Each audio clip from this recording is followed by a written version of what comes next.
Hello and thank you for joining us here at the NAMM 2021 virtual event. My name is Chris Tobias and I have the great pleasure today of chatting with two of the most genuine gentlemen in our industry about Ed Sheeran's record-breaking Divide Tour. Ed Sheeran's Divide Tour started in March 2017 and concluded in August 2019 after doing, get this, 252 shows, 694 days on the road and 171 show builds. The Divide Tour smashed records all over the world, including the highest grossing tour, bringing in $775 million, selling over 6.2 million tickets. It was the highest grossing tour, beating Dire Straits records from the 80s. It had the most tickets sold for a single tour and the most stadium shows for a single artist. Here joining me today to talk all things technical about the Divide Tour, please welcome Chris, Marsh and Charlie Albin. Gentlemen, how are you? Very good to see you. Good to be here. Very nice to be with you. It's been a while. I think I last bumped into you guys in Singapore just at the end of the tour. It was Hong Kong, I believe. Yeah, we were in Disney Hong Kong, and then you were in Singapore at the big stadium, if you remember. Yeah. Disney World is going to stay with me for a while. Chris, you're front of house engineer for Ed Sheeran, but also the production manager. You wear two hats on the tour. Charlie, you're audio systems engineer for Major Tom. Yep. There's a couple of questions. We're just going to keep this light and fluffy, and have a good time as we go through. The first thing I wanted to do was start with Chris. Chris, how are you, and where are you, and what have you been doing since the tour ended? Chris, I'm here in the UK. I'm in Hampshire on the south coast. I'm very well. I've done very little since the tour ended. I managed to complete another couple of small tours with UK artists, but then it all got rudely interrupted in March, and I've been at home ever since. Since then, I've been filling my time with projects like the UK-based tour production group, where we've been focusing on ways that those of us who usually focus on being on the road are now able to be at home and focus on the things we want to improve with our industry. And we're working hard on doing that. And it's been a very fortunate thing to be involved with, because we've all got the time and we've had the inclination for years, and now it's time to do it. So we're working on a whole bundle of issues that our industry has been facing, and we're trying to solve them. And it's been a great way of using my time whilst I've been sat at home. And what is that collective called? Is that like a group, or is it an organisation? There are organisations now cropping up across the globe, but ours in the UK is called the TPG, which is the Tour Production Group. Okay. Interesting. Charlie, the same question to you. How are you? Where are you? And what have you been doing since the Divide Tour? I'm good, thank you. I'm similarly at home right now. I'm in Bristol. Came off the road back in 2019 and did another couple of arena runs in Europe and the UK prior to March and everything kind of stopping. But since then, it's been pretty quiet, but I've been focusing on some other audio projects. Just built and started up a mastering studio, so trying to keep my hand in, keep interested and develop some new skills, and but looking forward to when the touring resumes, whenever that may be. I can imagine. You guys are the same as me. I usually spend over 200 plus days away a year traveling, and to just have that grind to a halt. I swear my dogs still don't know who I am and what I'm doing here, waiting for them to come through the door. It's been a very interesting time for me as well. Charlie, I have to say congratulations on the wedding to the lovely Helen. I believe you got married. Thank you very much. Tour. I had to schedule it very tightly after the tour finished, because I got a concrete finish date and was like, right, cool. If I go straight after that, then I can't get booked for anything else.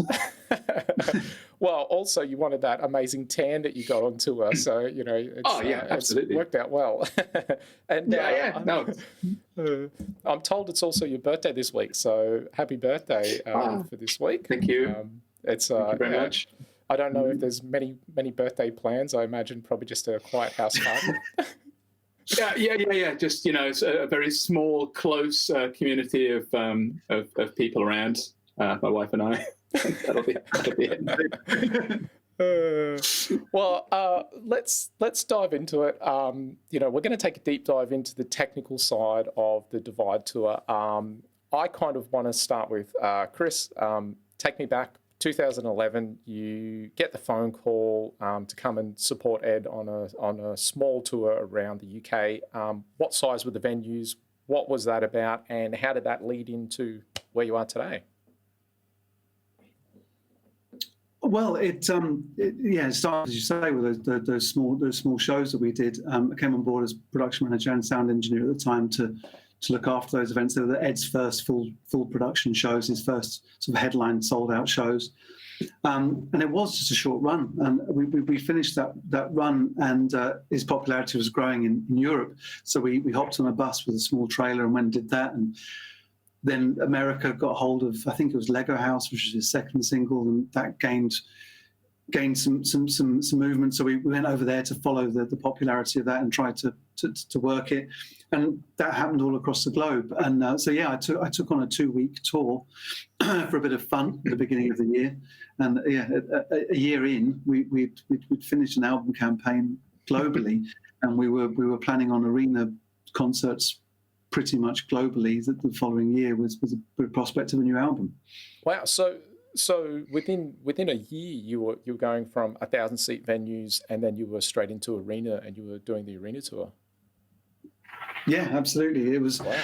It was a year of doing those small shows, and the key of those small shows were they were intimate, and Ed was very much about intimacy, and he wanted his fans to be very, very close to him and feel the show. And him being a one-man band, it was very much about that. So the transition into arenas was an interesting one, and probably a slow one, and slower than most people would have done considering his popularity. But yeah. Well, and it's interesting because I can see in this particular photo that I found from the beginning of the arena tours, you're smiling, you're happy. It's you can tell it's a start. I've said every time I've seen that photograph, that shirt is now a play tent for my children. I'm not that large anymore. That's a horrible photo. I'll take it off screen for you then. Well, they were happy times. We started doing arenas. They were really happy times. It wasn't without a little bit of fret. We did a show in Nottingham Arena in the UK, which is classed as an arena, but it's kind of in between a large theatre and a standard arena in terms of capacity. And Ed felt that we'd snuck it in, and he was really cross that we were doing an arena because he didn't want to do arenas because he found them to lack intimacy. And he got off stage after that show and said, "We're doing arenas." He gained his chops and realised that it was about projecting the show to the audience, not necessarily them being physically close. So yeah.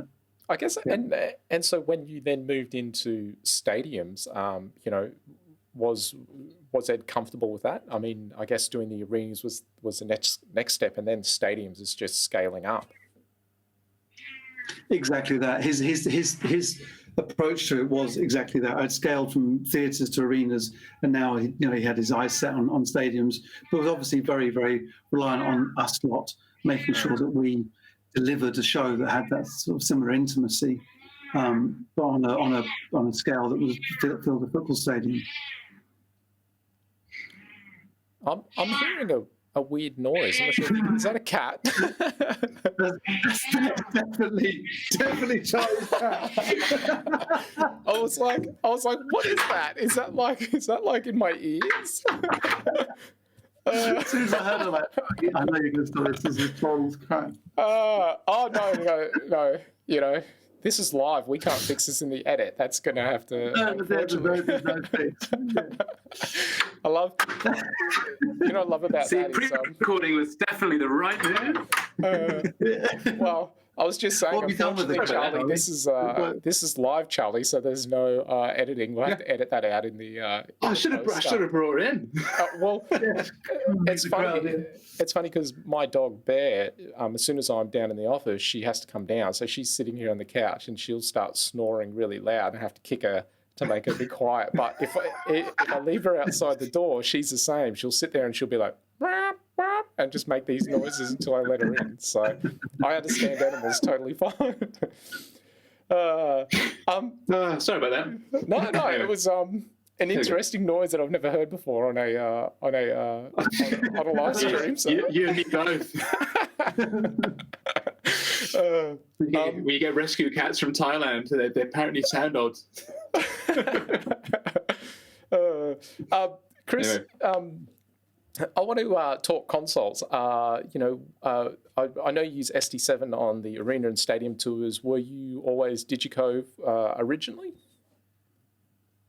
Yeah, I've been Digico since the D5 came out, and at Major Tom and with Lars and Rod Stewart, we kind of helped them with beta testing the D5s back in the early days. So I gained my chops with Digico very early, and they've always looked after me very, very well. I've never had reason to look elsewhere. I have played with other consoles, but never found any of them to be quite as user-friendly when you are someone who comes from an analog background. I'm just about old enough to understand or to be brought up with analog consoles, and probably still just young enough to embrace the beginning of digital.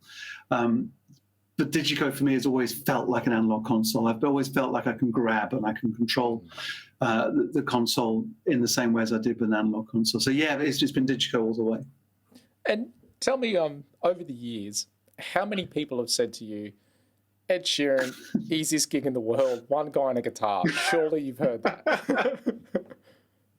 No, Chris, you're the first. No one's ever come to me with that before. You might need to give me a minute to think about my response to that question. It's quite a unique one. All the hard questions right here. I've had it, but you know what? It's a strange one as well, because I really enjoyed being on the up with Ed, particularly when we were doing festivals. And I'd turn up headlining festivals, and the festival area would be the headliner space would be empty, ready for your arrival in the morning. And this space was enough for an XL4 plus 5 racks and everything else that went with it. And I would turn up and we'd walk to front of house with our SD11 practically under our shoulder and place it on a little table they provided, and people would just look and say, "What's going on? You're the headliner." Yeah, And I even we did Madison Square Gardens. We did 3 nights of Madison Square Gardens, and I turned up with the SD11, and people were like, "You know what? You've got to have a bigger console that if you're going to headline Madison Square Gardens." So I kind of always enjoyed being with this small console, but actually, Ed and his Looper evolved, which is, I'm sure, something we'll talk about at some point, but it evolved to a point where the console needed to do more. And I shed a tear the day that I had to say goodbye to the SD11 because it simply didn't have enough I/O, which sounds crazy, but it grew to that point where we had to say goodbye. And I went to the SD7, I just did the big leap and went all the way to the SD7. It gives me redundancy. It gives me I'm working with an artist that's making money and has budget, so I'm able to now have a digital console that gives me all the faders I need at my disposal on one layer, and I haven't got to hunt for it. And my metering isn't necessarily on the screen next to me; it's there right in front of me, as it was in my throwback to my analog days. So yeah. And then in terms of input outputs, just quickly talk us through like how many ins, how many outs. I know you do monitors from front of house as well. Is that correct? Yeah, not content with just front of house and production. I do monitors as well. And, a few other jobs besides, which we won't go into. But whatever it takes to stay out there, really. The I/O is interesting. Charlie probably has stared at that spreadsheet more than I have. Yeah. But on a basic terms, what are we? 14 inputs. More. Yeah, it's about. If add in a little bit of redundancy and some guests, I think we have about 20 physical channels of connected to the input side at any one time, and then probably about the same on outputs actually when you start gathering all the different elements together.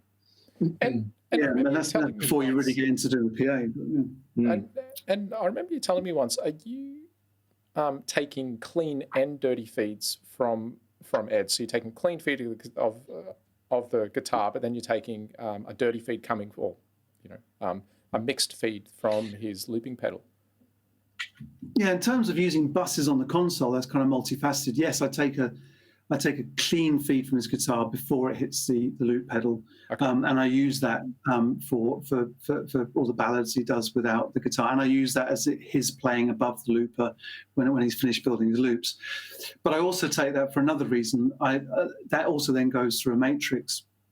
And the matrix then gets sent back to the looper and feeds the looper directly. So I'm able to mute his guitar when he forgets to, or doesn't manage to get to the mute pedal when he's recording. So we can stop ambient noise getting into the looper whilst it's still on record. But it also means that when he has a string failure or an issue with the guitar, he swaps the guitar and I just swap the input on the matrix that sends to the looper and sends to me. So every time he changes the guitar, I change the setting or a matrix send on the console, and then it comes to me as clean and the various loops.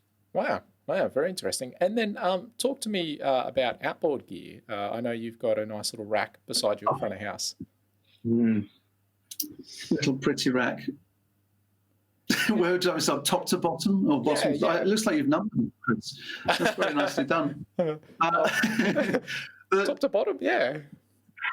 Oh, why not? Let's go start at number one. The Avalon is just my favourite vocal channel.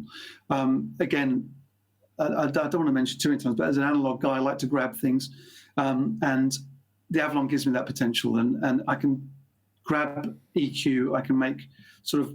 I kind of think of the Avalon as being my ability to sort of, as a painter, be able to sort of paint broad strokes before I then fine tune on the console. So this gives me my sort of my grab, my go-to with his vocal, and also the compression is so subtle. It can be. He has such a dynamic range in his vocals that I need to use compression to otherwise I'll be riding that fader all night long. And the Avalon for me is just the tool I've always loved that makes that compression feel like it's not really there. Number two, the API. I have to be honest, it's window dressing. Got it. Okay. It really doesn't. It's just filling it doesn't do anything. Yeah, we had a gap to fill, and we thought we'd put something in that may become useful at some point, and it has done. We've had issues where we've had to use it, but it's been a bus compressor. I have actually used a channel of it over Ed's vocal before. It was something that we thought was a 1U unit that would potentially help us solve problems if we needed it to. Mm-hmm. Is that fair to say, Charlie? Yeah, absolutely. It was sort of backup for. If the Avalons are at times a little unreliable when they've been, thrown around the back of an airline for, several weeks in a row.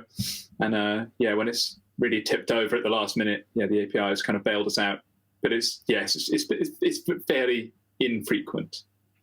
Yeah, infrequent. The API is kind of a bus compressor, but because it's a bus compressor, it has that subtlety about it that kind of mimics. We could make it mimic what the Avalon was doing in compression, even though it can't do what it does in terms of tonality and EQ. But it was a solid get out of jail thing if we ever needed it, and it looked pretty in the rack. Yeah. And then the Max bass. This was one of my favorite kind of finds really. Ed's set is so different in terms of the ballads that he plays on an acoustic guitar, the times he wants the guitar to sound like a full band, the times when he hits the guitar and wants it to be this awesome kick drum, all those kind of things that we need out of his guitar. I used to try and do it through a matrix feed to subs, but then there was when we're not able to carry our own PA, there were the issues with being able to drive the subs hard enough, or the subs being crossed over so low that you couldn't get anything out of them, or the frequency that you were trying to drive a sub bass at. I was trying to drive at a frequency that it wasn't really coping with doing. So I got the Max bass when I discovered it. It was perfect because it meant over the whole mix I could choose a frequency, I could boost it, and I could make that low end of Ed's guitar work the way I wanted it to, and have some settings that I could change for different styles of songs. And then We've got the Bricastes, which are just absolutely fantastic reverb units.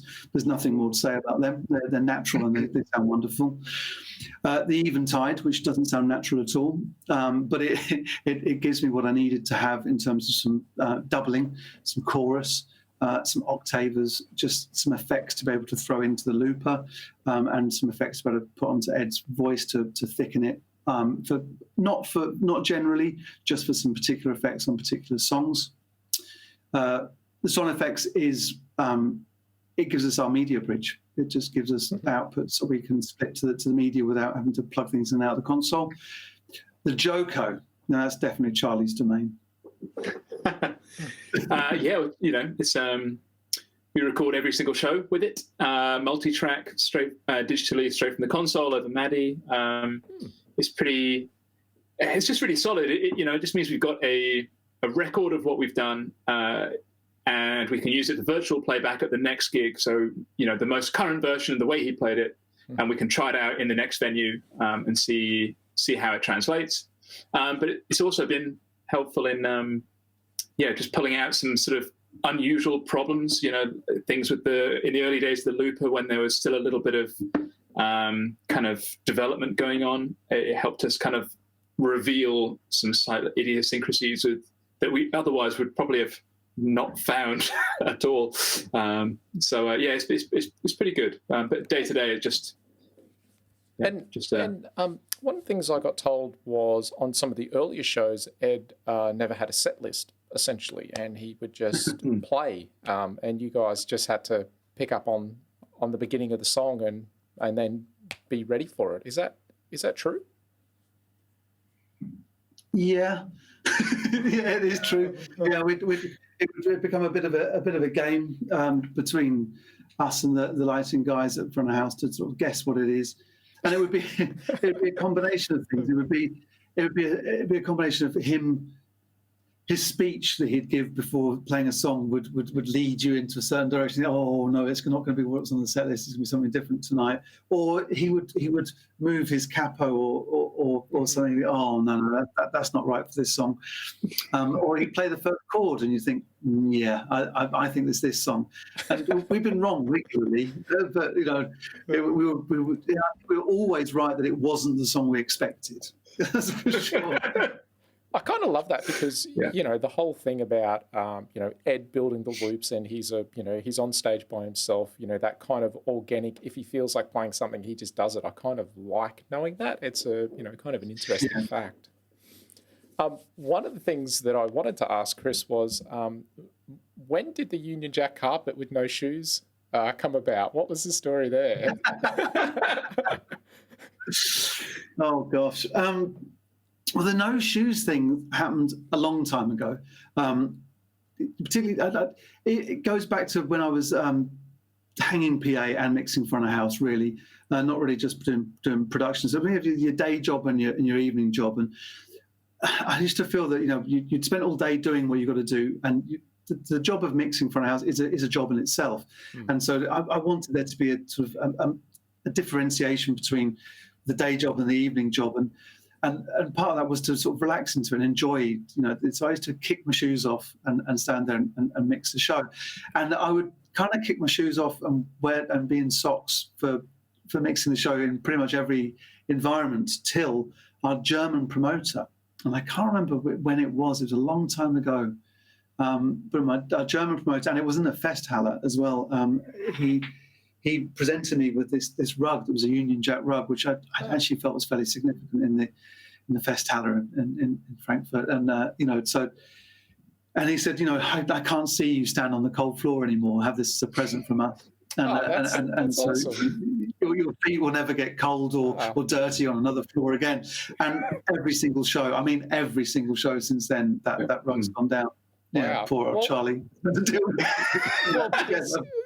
one of the things, you can see that the rug does take up quite a lot of space at front of house, and just off to the left, you can see where Charlie would normally stand. So this is where Compass is, and this is where RMS, so the remote monitoring for the Meyer Sound system. And so I had a couple of ideas about potential rugs that Charlie might like to consider for the next tour. So So, I thought would be good. Another option I thought he might like is, yeah, probably more like that. Yeah. and then maybe when you guys go into show mode, he could have this rug. The thing is, I genuinely do believe the rug has that element about it, and that one would be perfect because It kind of defines your area, doesn't it? It's exactly. It's kind of your there was space. a time when you'd end up with, can so and so's guests stand up front of house, and celebrities would come and stand up front of house, and the rug became almost a natural delineation of a personal space. And the fact that I was wearing shoes was almost like no one dared step on it whilst wearing shoes. It meant I did myself. You should get your own rug and kick your shoes off. Well, that's I'm rarely there. That's the thing. That's why I'm not in that photo. I think I'm out in the venue somewhere having a walk around. Well, having a hot dog at the hot dog stand. Yeah. Walking out the beer stands at the back. Yeah. Most of the show, you are actually walking around the stadium. Like every time I see each other, you're like right up the top of the bowl. You're checking things. You're having a look. You're measuring. To your credit, you're not just kicking your shoes off and standing on a Union Jack carpet for 2 hours. No. That conversation that came about very early on when I really in the first few shows of working with Chris, when I sort of become the systems guy, which was all a bit actually in fairness new to me, as well as new to doing that role together. And he said, "Yeah, as long as once the first song's done and I'm happy, like." Absolutely, get going. Like I want to know that everywhere else is good. I'm happy here. Then that's fine. So you go and do your thing. And it's sort of, I think it works. For us, it's one song in, like thumbs up. Yeah, you happy? Good. Yeah, cool. Right, I'm gone. See ya. I want to know. Yeah, I'm a big believer in if you've walked the venue enough during the day, you get a good feel for where you think like the worst seat is going to be or the worst group of seats. Cool. That's the first stop. Let's get up there. Like, what's worst case scenario? If we can make it all right there, then actually that everywhere else is probably average, good, better. It's pretty key. Well, and then let's talk about system design and system tuning. Can you talk over the system design for the Divide tour? And then I'd love to talk about system tuning and then just how that. You and Chris collaborate a lot on that. Well, as ever, the system design is you come up with your perfect idea of what you want to do, and then you have to try and squeeze it into the rest of the show and the look and the video screens, lights, the whole package. What's the stage size, and then so there's we kind of working within the practical remit. As you do, we ended up with sort of as big a hangs as we could, which is 18 Leo for the main hangs and on the side. Obviously, stadiums being so much bigger, the more boxes, the better to get the distance. And then combined with some 1,100 flown subs, 9 aside, and then a big ground sub end-fire array. We found the end-fire just gives that real sort of in-phase punch and impact that with Ed, he doesn't. There is no kick drum. You're trying to the combination of him hitting the guitar with the Max processor, with Chris's EQ and the compression, and then this just helps to mimic that low-end drive to really get that kind of get a feel. It's worked really well. And then of course, ground package for the front fills, out fills, mostly using Leopard for that. It's really ties in with the in sort of sonic tonality and the characteristics with the other Leo family boxes. So it makes a smooth transition. It's super wide, so you're getting that kind of horizontal coverage, and it's just a lot of power for a very small box. So again, trying to keep that visual element where you've not got piles of PA in front of your artist. It's small format, low profile, with the power, with the coverage. yeah, ticks a lot of boxes. And of course, no show would be complete without a couple of obligatory UPAs floating around, just because you know. I was going to ask you that. You know, most people have a pair of UPAs for that. There's a spot just over there. Surely that UPA is going to cover that 10,000 people seating bank over there. I'll just squirt one over that way. Yeah, we you know, it's the ultimate Swiss Army knife, isn't it? It's when you've got an unusual, quirky venue and a little corner that you can't get in another way. Just hold on, let's go and grab them, put them up. It'll be, you know, it'll just help us. Obviously, now for the new release, the X40s will be the new Swiss Army knife. I mean, we've heard them a little bit. Yet to use them extensively in the touring, but I'm sure we will. Yeah, the X40s are fantastic, especially with the rotatable horn, with the concentric drivers. Yes. It just, you know, it really is just the Swiss Army knife of, you know, point it and shoot it, and you know what it's going to sound like. And you know, we've spent a lot of time getting that scalability right. So you know, if you're using Lina, Leopard, Lion, or Leo, you can scale that very quickly and know that you're going to have everything voiced the same. It's, you know, plug and play, especially with the new M80. So the new M80 Leopard has just been released during the COVID period, and that's been very successful. You know, just to have the 80-degree horn. So yeah, Leopard's definitely something that for the size of weight packs a punch, and you know, we're getting a lot of people now coming back looking at Leopard or buying more Leopard to add to their inventory, which has been really good for us, especially with the M80 release now. The interesting thing I wanted to talk about, and I know that you guys were using, when I saw you in Singapore, you were using OptiCore, I think, for the networking between your galaxies. But I do remember you saying that on the tour, I forget the name of the tour you did straight after Ed, that you upgraded everything to AVB and were using the Luminex switches. Yeah, correct. We when we initially built the stadium show with Ed, AVB was in development, but it wasn't really quite there yet, and the switch manufacturers, there wasn't the right variety on offer.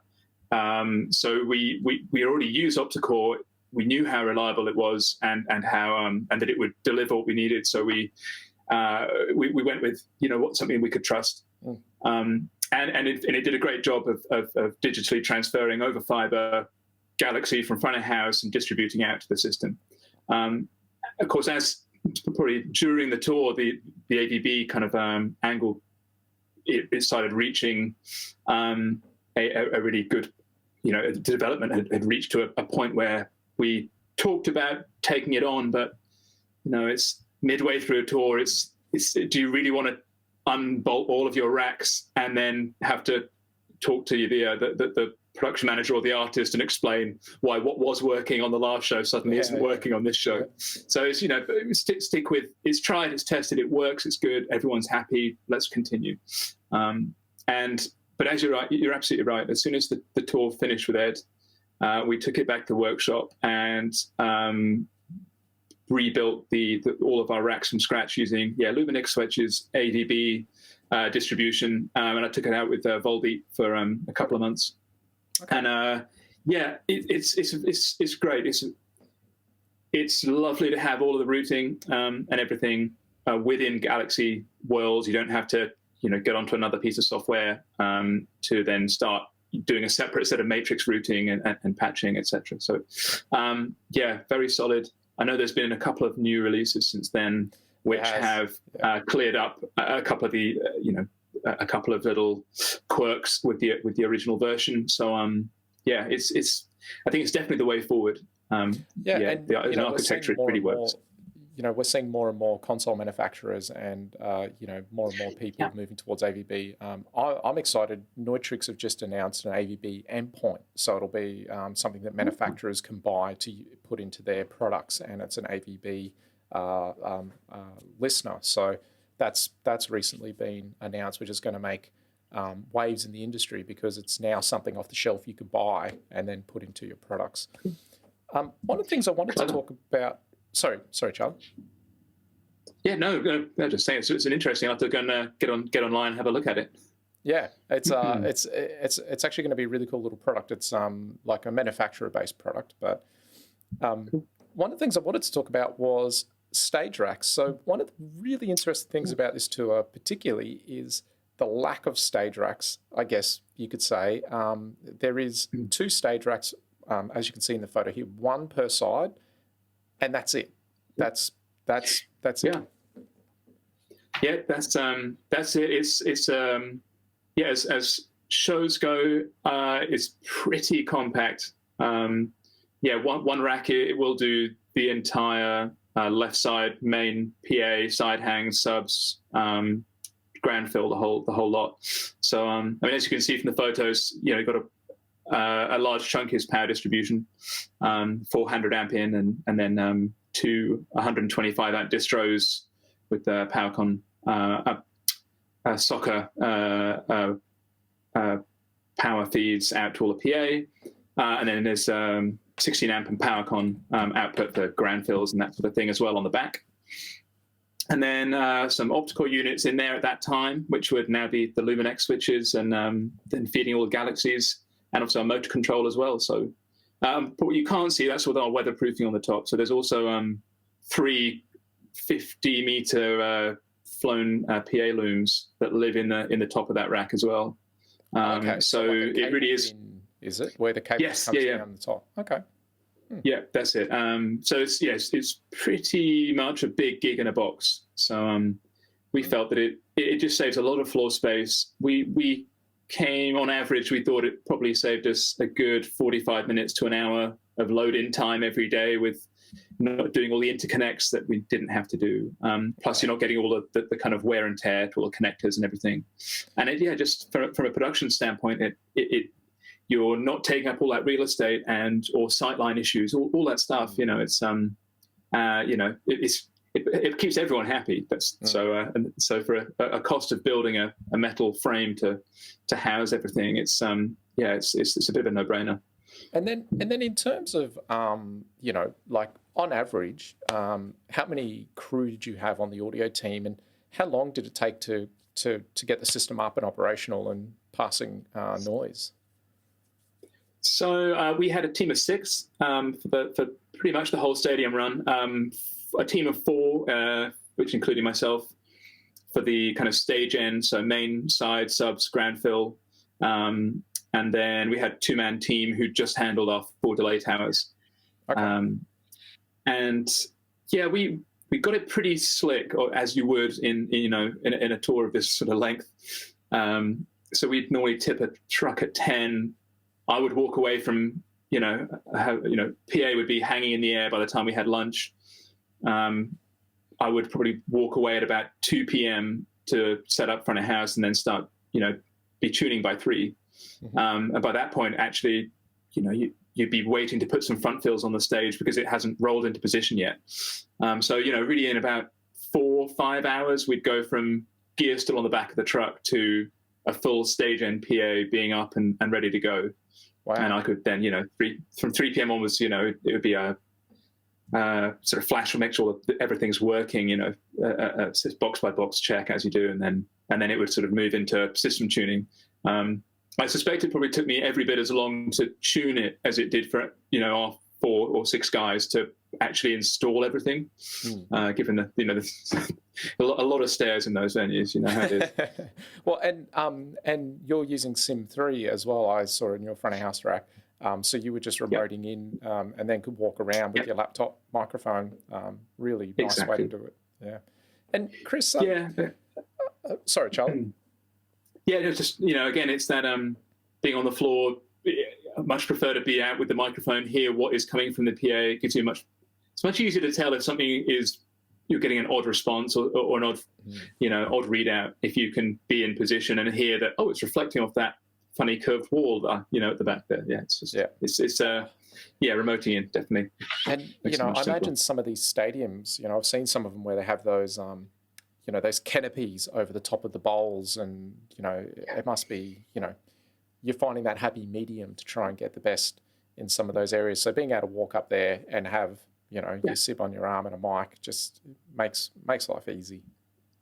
It does, yeah. Yeah, again, it's a lot of walking, but I think the end picture is actually a lot quicker overall, because you're not then having to run up and try and fix things that you didn't spot earlier on in the day.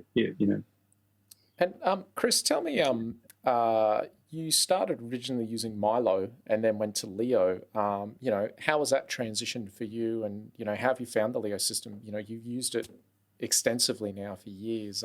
Just interested from a mixing point of view, and also was interested to know, what's the average SBL of the show for Ed? If you remember that. No, I don't remember. I'll do it on first. The SBL of the show. So, Charlie and I both have different opinions on that, I think. I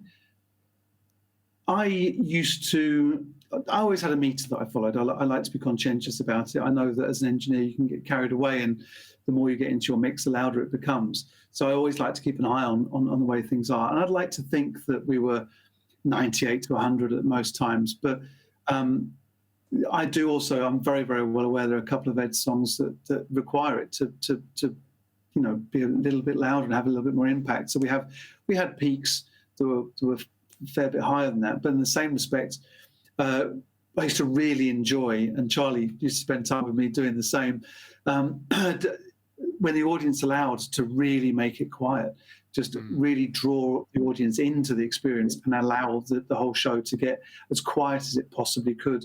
And we used to play with this thing as to see how good the audience were, or attentive the audience were that night, by how low we could actually make, how quiet we could make it before we were losing intelligibility, or losing that kind of, that emotional sort of pull to wanting all that. You start seeing people lean forward on their seats. So it kind of, the SBL of the show, I'd like to say probably around 100. What do you think, Charlie?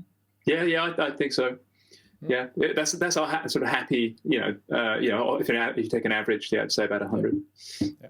Well, but it really does depend, particularly when there are those size audiences, that if the audience are there for a party and a sing-along, then it gets louder. If the audience are like they are in Hong Kong, then you get to really enjoy every element of mixing it, because they're listening, and you get to really pull it around and enjoy the potential dynamics of the show.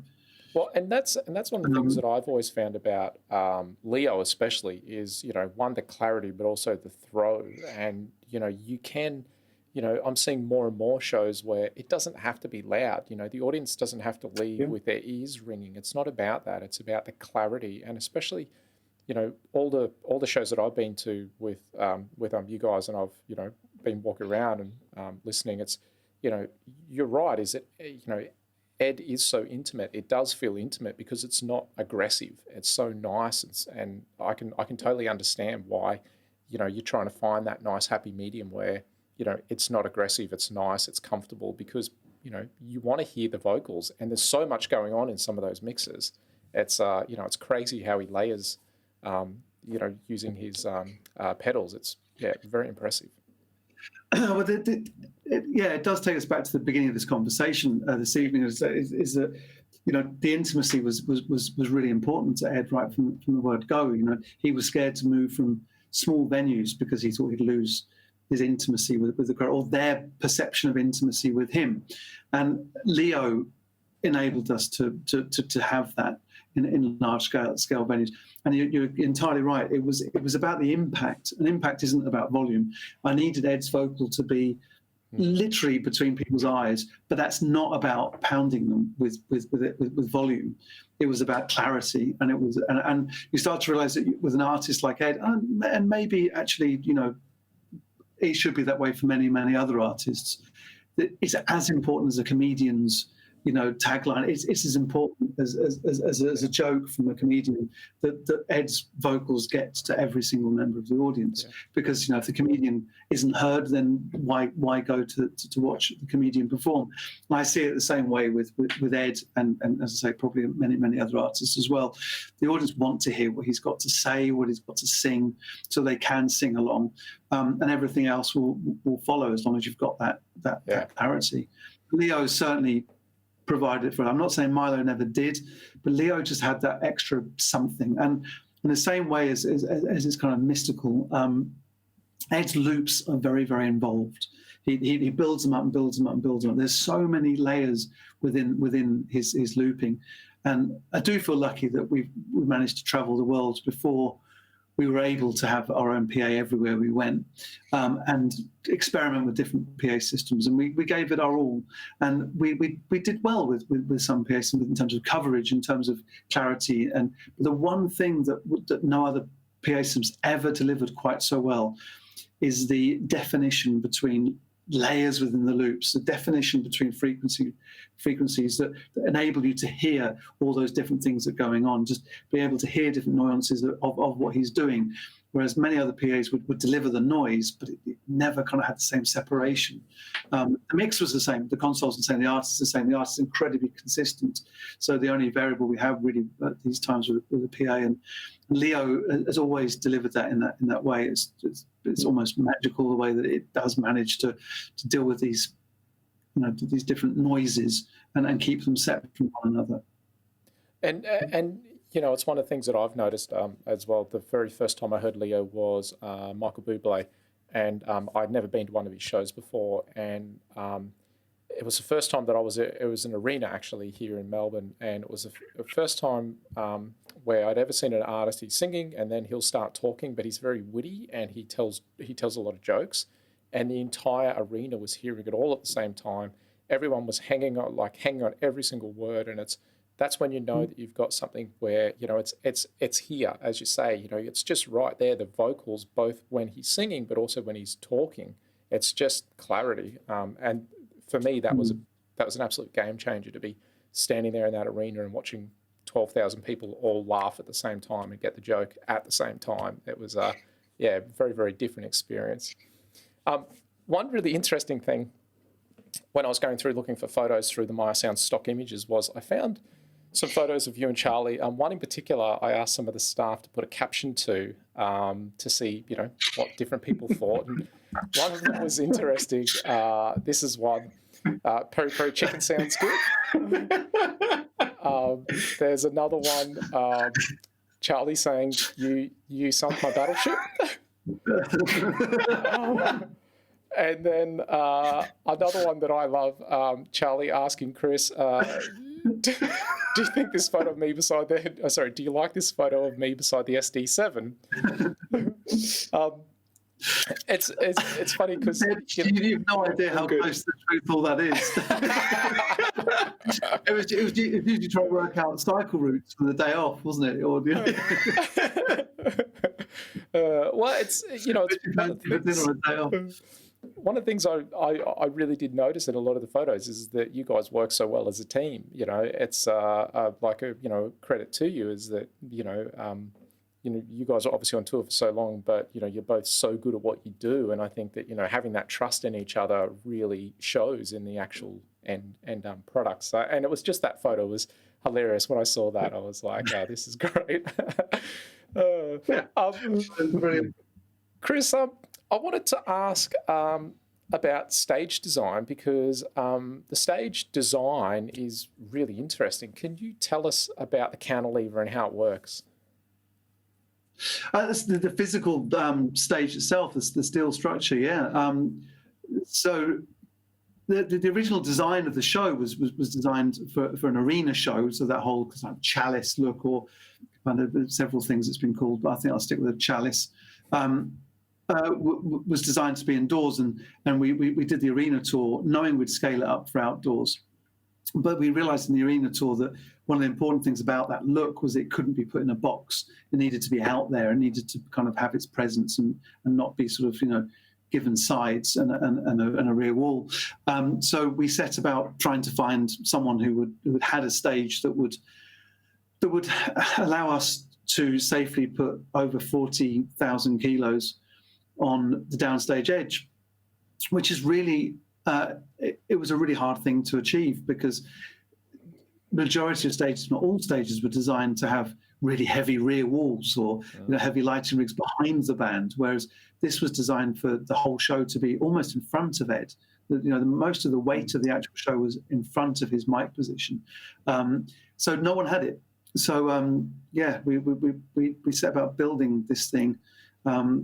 with some designers, and we end up with a 9-meter cantilever, which is pretty large, that would handle 40,000 kilos of weight on the downstage edge of it. Yeah, which was a great thing to achieve. Yeah. And I believe you have 4 stages. Is that right? Yeah, there were 4 stages. Yeah, we had originally the idea was to have 2 in sort of A/B format whilst we were performing on one. The other one would be being built. It took 3 days to build, but obviously the travel times and such like meant that trying to do shows every weekend would be difficult with one stage. But we ended up with 2 more because we started in Australia, which was a wonderful place to start the campaign, but if we only had the 2 stages in a long time before we got anywhere else, so we had to have 2 more ready in Europe to start again. So which worked perfectly, because then we moved the 2 from Australia to America, and then we had them ready to start immediately after. In fact, we started the American tour 5 days after we finished in Poland. Wow. And my understanding is that these stages are actually they're self-erecting, so there's no cranes or anything needed. So as soon as the containers arrive, you can basically set it up. Yeah, they're based on a very. There's a design from a staging company in Australia actually that had a very similar concept that was adapted or sort of further developed by the company. And yeah, the idea is that it works on pistons that lift the stage from the ground rather than a crane plopping the stage on top of towers. So yeah, it was a very efficient way of doing it. It was a very safe way of building a stage because for the most part no one had to leave the ground. The stage could be built with all people staying safely on the ground and not having to go up in the air. So yeah, it was a very clever design. Wow, it's for me the interesting thing about these tours is stuff like that. When you think about that, you wouldn't normally think, oh, well, this is a custom-built stage. And when you start talking about the weight and the cantilever, I imagine at the back of it, there must be some heavy weights that are holding it down. How do you tour those? There are. That forms most of what you're actually touring, unfortunately. But, very thin steel plates that weigh tons and tons and tons, don't look like much, but you can't lift them. But also an awful lot of water ballast was adapted. Okay. But also we were able to, because Ed performs on such a narrow part of that stage, that the rear of the stage was able to be so far back that the cantilever works. But it's interesting to say about things you don't think about. For me, the one thing I always wanted to show people when they came to see the show was I wanted them to stand behind the set and look at the mother grid. And the mother grid that was designed by Wonderworks in London by Jeremy Lloyd, and the pulleys and the wheels and the kind of the technology that had to be, or the ideas that had to be implemented to make hooks fall in exactly the right place for all those video panels and lighting fixtures to join seamlessly together on a day-to-day basis was phenomenal. That bit of engineering was absolutely phenomenal, and no one ever got to see it by design. is kind of a crazy thing, but it was always the thing I wanted to show everybody. Well, and look at this thing. One of the things I've always noticed, especially when I brought customers through to have a look at the tour, is the generous space backstage. I was always amazed at how much space there was, how clean and tidy it was. And that's just a credit to the design and the design of the show. Is that you don't have cables and racks and just gear everywhere. It was very organised and very together and very generous, which is not always what you get. Well, yeah, you say that, but it's a selfish thing too. We designed things so that the cables are all out of the way. Then Ed would throw various support bands at us. It didn't matter what he threw at us. There was never a ground-based issue we had to get over. Throw as many members of a band on risers as you like. We can wheel them on as long as there's space to put them on. There was never an issue with stumbling over things that we'd installed badly and not thought about in advance. But also that much space backstage kept everything dry, safe, and facilitated us to continue touring even after some of the worst rain and storms that we had to combat. lids were put back on, and the things that got the wettest were the people wheeling them to the forklifts and back. So yeah, it kind of, you could say it looked luxurious or looked like a luxury, but it wasn't. It was a necessity to have those facilities available for the crew and for for everything, in order that we kept rolling at the pace we were doing. Yeah. Well, and the amount of shows, just the sheer amount of shows you were doing, it's as you say, it's a necessity, because it's day in, day out for a very long time.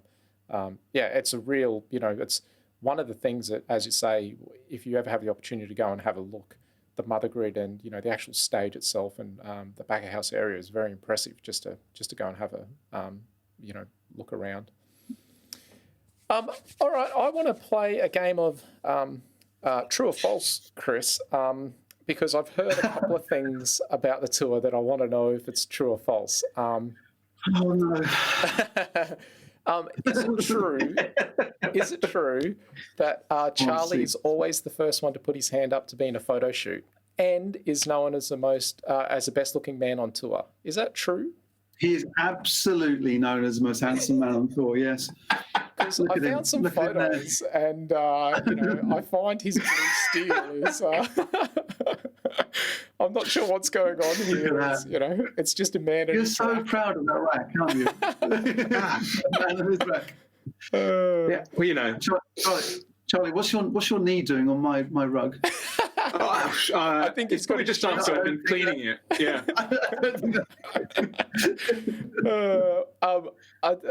Another true or false, and maybe I'll tell you the story that I heard, and then you can tell me if it's true or false.